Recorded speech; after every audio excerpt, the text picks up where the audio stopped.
C'est un public fragile qui s'est retrouvé exposé au virus.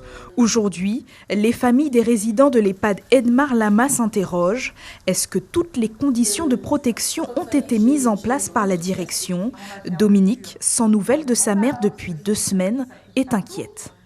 Pas de l'inquiétude parce que on en parle tous les jours, on connaît les conséquences.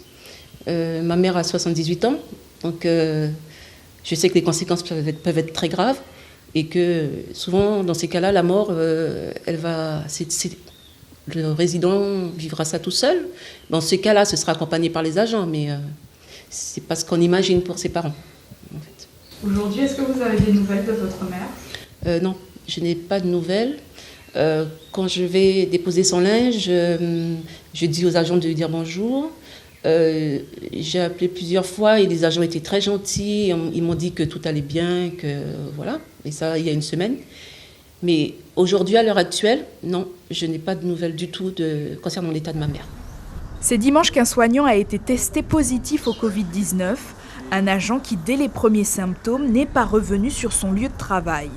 Depuis, une enquête est menée pour établir la liste des personnes qui ont été en contact prolongé avec ce premier cas.